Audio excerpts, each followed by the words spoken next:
Hello students, I am Sunil and I very welcome you on the behalf of YouTube channel Best Prep Tech Master। ठीक है, तो मैं यहाँ पर आपको मैथ्स और रीजनिंग पढ़ाने वाला हूँ for your upcoming exam DSSB के लिए। ठीक है, तो देखो आपको पता ही जैसे कि हमारे जो 20 क्वेश्चन हैं वो तो रीजनिंग से आने वाले हैं, मतलब जो हमारा पार्ट ए है ना, दो पार्ट में होता है, पार्ट ए पार्ट बी। तो पार्ट ए में 20 क्वेश्चन तो हमारे रीजनिंग से आने वाले हैं और 20 क्वेश्चन हमारे मैथ्स से आने वाले हैं।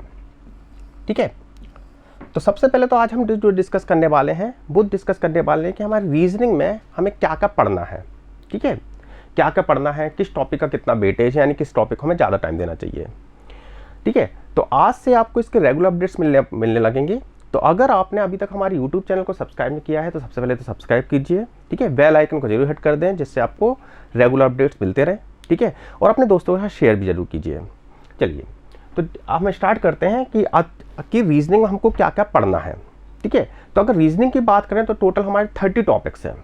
ठीक है, और क्वेश्चन आपके 20 आना है, यानी कुछ टॉपिक ऐसे भी होंगे जहां से क्वेश्चन नहीं पूछे जाएंगे। ठीक है, तो हाँ, कुछ टॉपिक ऐसे जरूर हैं जहां से क्वेश्चन नहीं आएंगे, मतलब करीब 15 टॉपिक ऐसे हैं जहां से हो सकता है आपको ये भी क्वेश्चन देखने को ना मिले।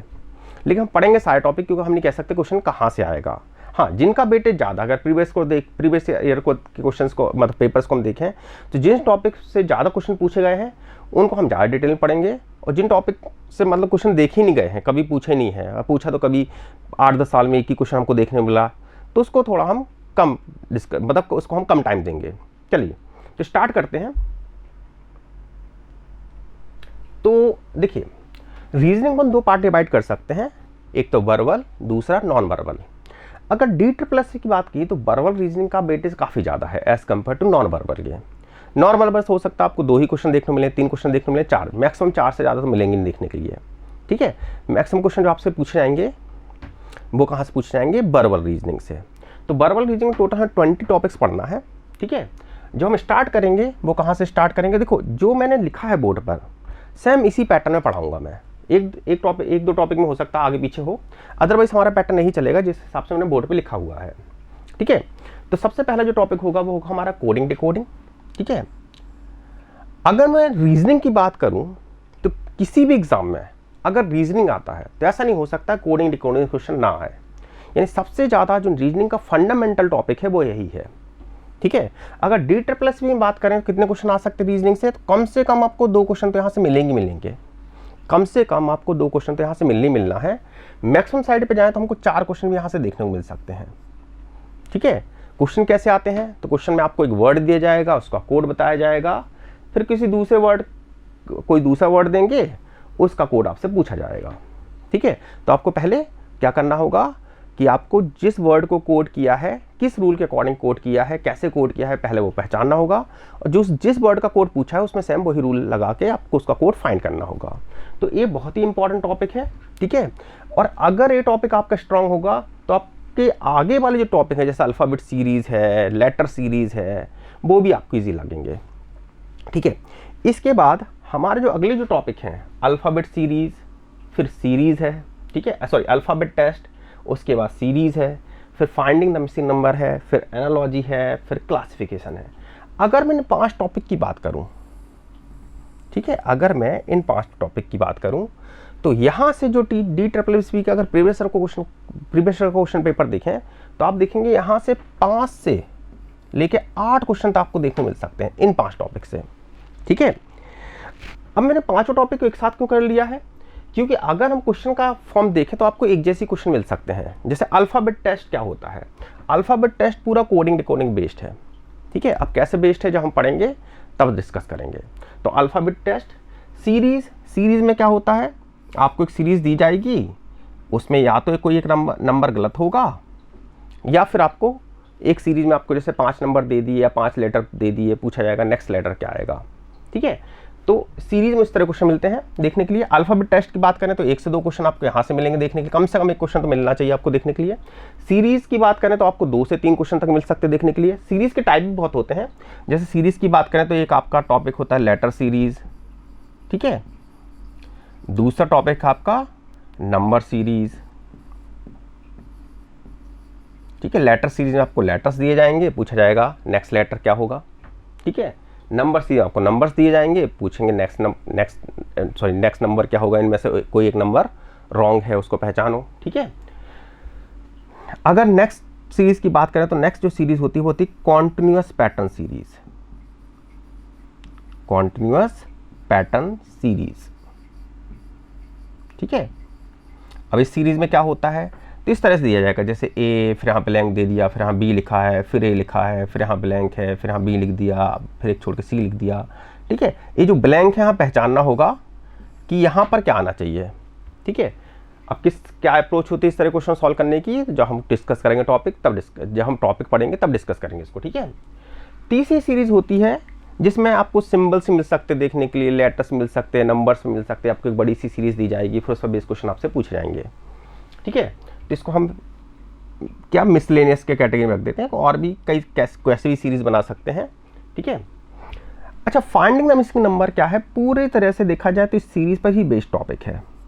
ठीक है, केवल टॉपिक का नाम चेंज हो रहा है, कंसेप्ट चेंज नहीं हो रहा है। ठीक है, फाइंडिंग द मिसिंग नंबर में क्या हो सकता है, अगर आपको अच्छी तरह समझ में आ गया तो फाइंडिंग द मिसिंग नंबर आप इजीली कर लोगे। इसमें क्या होता है, इसमें आपको एक इस तरह का कुछ पैटर्न दे दिया जाएगा, जैसे मान लो मैंने ही बना दिया। ठीक है, अब यहाँ 1 लिखा है, यहाँ पर 0 लिखा है, यहाँ 2 लिखा है, यहाँ पर 3 लिखा है।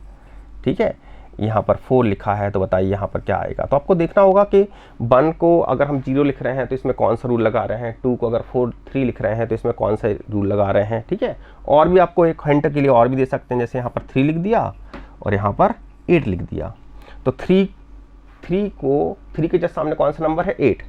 तो अगर 3 को हम 8 लिख रहे हैं तो इसमें कौन सा रूल यूज़ कर रहे हैं। तो इस तरह के क्वेश्चन हमको फाइंडिंग मिसिंग नंबर में देखने को मिलते हैं। तो पूरा सीरीज बेस्ड क्वेश्चन है, अगर आपको सीरीज पे अच्छी कमांड है तो ये क्वेश्चन इजीली सॉल्व हो जाते हैं। ठीक है, अच्छा, एनालॉजी और क्लासिफिकेशन, इनमें किस तरह के क्वेश्चन देखने मिलते हैं। तो एनालॉजी क्लासिफिकेशन में कुछ क्वेश्चन तो ऐसे आएंगे जो कि आपके जीके या कॉमन सेंस के ऊपर डिपेंड करते हैं। ठीक है, जैसे फॉर एग्जांपल अगर मैं कहूँ मैंगो फ्रूट है, मैंगो क्या है, आम क्या है, फल है, आम क्या है, फल है, तो अदरक क्या है। ठीक है, तो आपको एक कॉमन सेंस बेस्ड क्वेश्चन आ सकते हैं। जैसे दूसरा क्वेश्चन आ सकता है क्लासिफिकेशन, कैसे क्वेश्चन आ सकते हैं कि आपको 4 ऑप्शन दे दिए, जैसे जयपुर, दिल्ली, मुंबई, भोपाल। ठीक है, पूछेंगे इनमें कोई एक डिफरेंट है, बताओ वो डिफरेंट क्या है। तो क्लासिफिकेशन इस तरह के जो आपके जीके के ऊपर डिपेंड करेगा, कॉमन सेंस के ऊपर डिपेंड करेगा। ठीक है, अच्छा, और अगर बात करें तो और कैसे क्वेश्चन आ सकते हैं, तो ये दूसरे क्वेश्चन आपको ऐसे मिल सकते हैं जो आपके मतलब अल्फ़ाबेट सीरीज़ या नंबर सीरीज पे बेस क्वेश्चन है। जैसे कैसे क्वेश्चन आपको देखने मिल सकते हैं, जैसे मैंने आपसे बोला 80। ठीक है, दूसरा ऑप्शन दे रखा है आपको 24। ठीक है, तीसरा दे रखा है आपको, मान लेते हैं 80 हो गया, 24 हो गया, 120 हो गया। ठीक है, और एक नंबर ले लेते हैं हम 110। इनमें से एक नंबर डिफरेंट है, बताइए कौन सा डिफरेंट है। तो ये भी आपका जो टोटल बेस्ड है, एक किस पर बेस्ड है, आपका नंबर सीरीज। अगर नंबर सीरीज पे आपकी कमांड अच्छी है तो आप इसमें बता सकते हो कौन इसमें डिफरेंट है। ठीक है, तो एनालॉजी में क्या होता है, एनालॉजी में आपको किसी एक वर्ड को दूसरे वर्ड से रिलेट किया जा सकता है, किसी एक नंबर को दूसरे नंबर से रिलेट कर सकते हैं, किसी एक लेटर को दूसरे लेटर से रिलेट कर सकते हैं, और फिर वही रिलेशन आपको आपको एक वर्ड दिया जाएगा, पूछा जाएगा इसी वर्ड का रिलेशन, मतलब ये जो वर्ड है वो किससे रिलेटेड है। ठीक है, जैसे मैंने बताया आपको कि जैसे हम आम को फल कहें तो अदरक को क्या कहेंगे। ठीक है, तो उस तरह क्वेश्चन आपको देखने को मिलेंगे। ठीक है, अच्छा, नेक्स्ट बात करें मैथमेटिकल ऑपरेशन, तो इम्पॉर्टेंट टॉपिक है, लेकिन आपका वेटेज अगर बात करें तो वैसे एक क्वेश्चन यहाँ से पूछ रहे हैं, प्रीवियस ईयर के पेपर उठा के देखोगे तो यहाँ से एक क्वेश्चन मिल जाएगा आपको देखने के लिए। तो इसके वेटेज हम 0 से 1 रखते हैं, एक से ज़्यादा क्वेश्चन नहीं मिलेगा। मैथमेटिकल ऑपरेशन में क्या होता है, सिंपल से क्वेश्चन आते हैं, थोड़ा सा आपको सिंप्लीफिकेशन पे कमांड होनी चाहिए, फिर बोलेंगे इनटू को प्लस कहें, प्लस को माइनस कहें, डिवाइड को बोल देंगे इनटू कहें। तो आपको एक आपको क्वेश्चन दिया जाएगा, पूछा जाएगा इसका आंसर क्या होगा। ठीक है, तो सिंपल टॉपिक है। रैंकिंग, हाँ, रैंकिंग की बात करें तो यहाँ से भी 0 से 1 क्वेश्चन आप मिल सकता है देखने के लिए। क्वेश्चन कैसे आते हैं, जैसे लेफ्ट हैंड से राहुल की पोजीशन 15th है, राइट हैंड से 14th है। ठीक है, तो बताओ टोटल वहाँ पर कितने स्टूडेंट हैं, या पूछें, या बोल सकते हैं कि 2 लोगों की पोजीशन आपको बता दी जाए, उनसे कुछ लिंक किया जाए। तो इस तरह क्वेश्चन से बनते हैं, काफ़ी बेसिक टॉपिक है, यहाँ से आपको 0 से एक क्वेश्चन देखने को मिल सकता है, ठीक है। नेक्स्ट देखिए वर्ड रिलेशन, बहुत ही इंपॉर्टेंट टॉपिक है। वेटेज की बात करें तो कम से कम एक क्वेश्चन तो आपको जरूर देखने को मिलेगा, ऐसा नहीं हो सकता है यहाँ से क्वेश्चन देखने को मिले। मैक्सिमम साइड में बात करें तो आपको 3 क्वेश्चन तक यहाँ से देखने को मिल सकते हैं, कम से कम एक क्वेश्चन तो जरूर आएगा। सभी को पता है वर्ड रिलेशन किस तरह क्वेश्चन आते हैं, ठीक है। डायरेक्शन तो एक ही क्वेश्चन देखने को मिलेगा, ठीक है, एक से ज़्यादा क्वेश्चन नहीं आएगा डायरेक्शन से, लेकिन एक क्वेश्चन 100% आएगा। नेक्स्ट आता है sitting arrangement and puzzle test. अब देखिए अगर DSSB को छोड़कर मैं बैंक SSC की बात करूं तो ऐसा नहीं हो सकता पजल या सिटिंग अरेंजमेंट क्वेश्चन ना आए, ठीक है। कम से कम एक पजल या 2 पजल तो आपको 100% पूछा जाएगा। अब DSSC की बात करें तो अगर यहाँ पर टोटल 20 क्वेश्चन ही आने हैं, ठीक है, तो 20 अब पजल जो होते हैं उसमें बड़ा सा पैराग्राफ दिया जाता है, उस पर हिसाब से क्वेश्चन पूछे जाते हैं। तो कम से कम अगर कोई आपको पजल दी जाती है तो 3 से 4 क्वेश्चन या 5 क्वेश्चन तो बनते हैं। अब DSSB की बात करें तो मैं भी पजल को स्किप कर सकते हैं, ठीक है, क्योंकि पजल अगर आती है तो क्या थोड़ा सा जो पेपर होता है वो हमारा लेंदी हो जाता है, मतलब 5 क्वेश्चन फिर आपको पजल से ही देने पड़ेंगे अगर आती है पजल। तो इसका हम वेटेज की बात करें तो अगर पजल पूछी जाएगी तो कम से कम मेरे हिसाब से एक क्वेश्चन तो नहीं पूछेंगे, है ना, कम से कम 2 या 3 क्वेश्चन तो पूछने चाहिए। लेकिन मैंने प्रीवियस ईयर में देखा है 1 क्वेश्चन वाली पजल भी आएंगी, छोटी छोटी पजल आई हैं। तो इसका यहाँ से क्वेश्चन आने के चांसेस तो हैं, या तो पजल से क्वेश्चन आ जाएगा, सिटिंग अरेंजमेंट से क्वेश्चन आ जाएगा।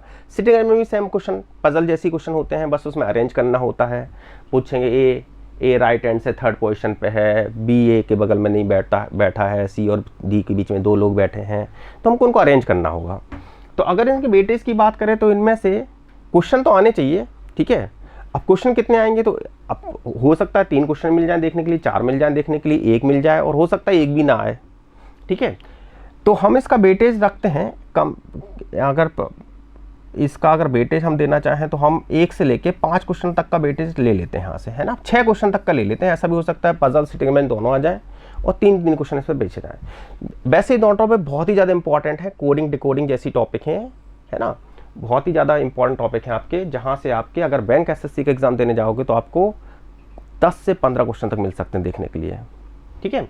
नेक्स्ट है वेन डायग्राम। DSSB के लिए बहुत ही ज़्यादा इंपॉर्टेंट टॉपिक है। एक क्वेश्चन तो 100% मिलेगा आपको देखने के लिए, 1 से ज़्यादा क्वेश्चन मिल सकते हैं तो 1 से 2 क्वेश्चन हम ले लेते हैं। एक क्वेश्चन तो 100% आना ही आना है वेन डायग्राम से, ठीक है। तो अब किस तरह क्वेश्चन आते हैं, जब हम टॉपिक को डिस्कस करेंगे तभी डिस्कस करेंगे वेन डायग्राम से किस तरह क्वेश्चन पूछे जाएंगे। नेक्स्ट सिलोजिज्म, एजम्पशन, आर्गुमेंट, ठीक है। इसके बाद और भी 2 टॉपिक दे रखे हैं हमको,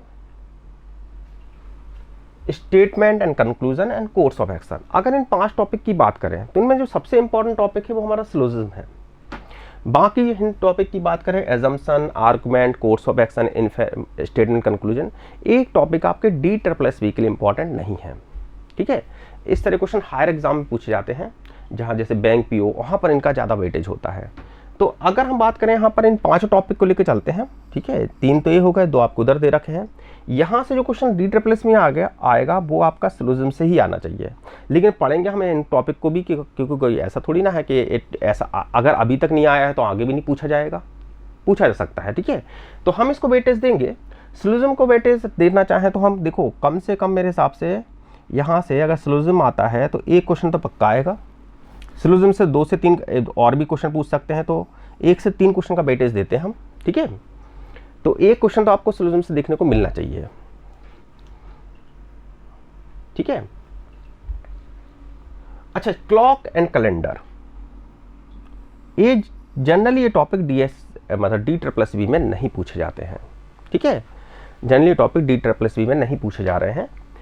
फिर भी इनको अगर वेटेज देना चाहें तो हम इनको 0 से 1 वेटेज में रख देते हैं, ठीक है, क्योंकि पढ़ना तो है ही, अभी तक नहीं पूछा गया तो आगे पूछा जा सकता है, ठीक है। तो स्किप नहीं करेंगे, हम पढ़ेंगे इनके बारे में, लेकिन DSSB के लिए इंपॉर्टेंट नहीं है ये topic. Data sufficiency generally DSSB में पूछे जाने की पॉसिबिलिटी बहुत कम है। इनइक्वलिटी जनरली नहीं पूछा जाता है, लेकिन प्रीवियस में 1-2 बार पूछा भी गया है, तो वैसे मैं इसको उतना इंपॉर्टेंट टॉपिक नहीं बोलूँगा, क्योंकि DSSB में यहाँ से क्वेश्चन पूछा जाएगा, इसके चांसेस बहुत कम है, ठीक है। तो हमारा हो गया हमारा वर्बल रीजनिंग का पार्ट, जहाँ से मैक्सिमम आपका क्वेश्चन यहीं से आने हैं। अगर देखा जाए 16, 17, 18 क्वेश्चन तक आपके जो 20 क्वेश्चन है उनमें से यहीं से पूछा जाएगा। ठीक है, अब हम बात करते हैं नॉन वर्बल रीजनिंग की। अगर नॉन वर्बल रीजनिंग की बात करें तो टोटल हमारे 10 टॉपिक हैं। यहाँ पर देखो सीरीज, एनालॉजी, क्लासिफिकेशन, ये टॉपिक हमने वहाँ भी देखे थे, ये टॉपिक आपके यहाँ पर भी हैं। ठीक है, बस वहाँ पर क्या होता था कि वहाँ पर आपको एक वर्ड को दूसरे वर्ड से रिलेट किया जाएगा, है ना, या 4 वर्ड दे देंगे, 4 नंबर दे देंगे, पूछेंगे इनमें डिफरेंट कौन सा है। ठीक है, यहाँ पर क्या होता है, फिगर दिए जाएंगे। अब क्लासिफिकेशन में बात करें तो 4 फिगर दे दिए, पूछेंगे इनमें ए फिगर कोई डिफरेंट है, मतलब 3 फिगर तो ऐसे हैं जो कोई सर्टेन पैटर्न फॉलो कर, मतलब उनमें कोई रिलेशन है। ठीक है, उनमें कोई रिलेशन है। जैसे फॉर एग्जांपल मैं इजी से क्वेश्चन ले लेता हूँ, क्लासिफिकेशन की बात करें तो इस तरह से एक मैंने इधर ले लिया, एक ऐसा ले लिया, एक मैंने हम एक ऐसा ले लेते हैं। ठीक है, और एक हम इस तरह से ले लेते हैं। ठीक है, तो एम मैंने 4 फिगर आपको दे रखे हैं, इनमें से कोई एक डिफरेंट है। का कौन सा डिफरेंट है तो हमें दिख रहा है इसका हम रोटेशन देखें, इसका रोटेशन देखें, इसका रोटेशन देखें तो सारा कैसा है, एंटी क्लॉकवाइज है, जबकि ये कैसा घूम रहा है, क्लॉकवाइज घूम रहा है, तो डिफरेंट हो जाएगा। तो इस तरह क्वेश्चन आपको देखने को मिल सकते हैं। ठीक है, एनालॉजी में क्या होगा कि 2 फिगर होंगे जिनमें कोई रिलेशन होगा, फिर उसके बाद एक फिगर दिया जाएगा, उसी फिगर जो रिलेशन उन दोनों फिगर में है वो रिलेशन आपको देखना पड़ेगा, जो आपका क्वेश्चन फिगर है वो उसका किससे है। सीरीज में आपको क्या होगा, 4 फिगर दिए जाएंगे, वो एक सर्टेन पैटर्न फॉलो कर रहे होंगे, पूछा जाएगा अगर यही पैटर्न फॉलो हुआ तो नेक्स्ट फिगर क्या होना चाहिए। तो इस तरह क्वेश्चन हम देखने मिल सकते हैं। डी ट्रिपल की बात करें तो 1 से 2 का वेटेज ले सकते हैं यहाँ पर अगर आते हैं क्वेश्चन तो। ठीक है, 1 से 2 क्वेश्चन का वेटेज रहेगा हमारा। क्यूब एंड डाइस, इसमें डाइस इंपॉर्टेंट टॉपिक है जहाँ से क्वेश्चन डी ट्रिपल में आते हैं। यहाँ से ये आपका अगर हम कहें फिगर रीजनिंग में कौन सा टॉपिक आपके लिए इंपॉर्टेंट है तो ये सबसे ज़्यादा इंपॉर्टेंट टॉपिक यही है, डाइस। ठीक है, तो यहाँ से क्वेश्चन आएगा, 1 से 2 क्वेश्चन तक मिल सकते हैं आपको देखने के लिए। क्यूब बहुत इंपॉर्टेंट टॉपिक नहीं है डी ट्रिपल के लिए। Water images, mirror images. ठीक है, तो अब मैंने बोला है कि आपके क्वेश्चन ही 2 से 3 आने हैं, तो मिल सकता है आपको यहाँ से अगर बात करें तो 0 से 1 क्वेश्चन तक मिल सकता है देखने के लिए। Paper cutting, paper folding, counting, हाँ काउंटिंग फिगर्स, ये इंपॉर्टेंट टॉपिक है। ठीक है, अगर एक तो आपका डाइस इंपॉर्टेंट हो गया, एक आपका काउंटिंग फिगर, ये टॉपिक इंपॉर्टेंट है आपका फिगर रीजनिंग में। क्वेश्चन कैसे आ सकते हैं कि आपको इस तरह का कोई फिगर दे देंगे, ठीक है, और पूछेंगे बताओ यहाँ पर कितने ट्राइंगल हैं। तो इस तरह क्वेश्चन आपको देखने मिलेंगे डी ट्रिपल में। ठीक है, पेपर कटिंग, पेपर फोल्डिंग बिल्कुल इंपॉर्टेंट टॉपिक नहीं है डी ट्रिपल के लिए, लेकिन पढ़ेंगे हम। ठीक है, कंप्लीशन ऑफ इनकम्प्लीट फिगर बहुत ही इजी टॉपिक होता है, बच्चे खुद से ही पढ़ लेते हैं। एम्बेडेड फिगर बहुत ही इजी टॉपिक है, बच्चे खुद से पढ़ लेते हैं, लेकिन यहाँ से क्वेश्चन आएगा इसके चांसेस बहुत कम है। तो ये तो हो गया हमारा रीजनिंग का सिलेबस। अब देखिए जो मैंने बताया, जिस पैटर्न में आपको टॉपिक बताए हैं उसी पैटर्न पढ़ाना स्टार्ट करूंगा मैं। सबसे पहला टॉपिक हम पढ़ेंगे कोडिंग डिकोडिंग, जिसका वीडियो आपको आज या कल में मिल जाएगा।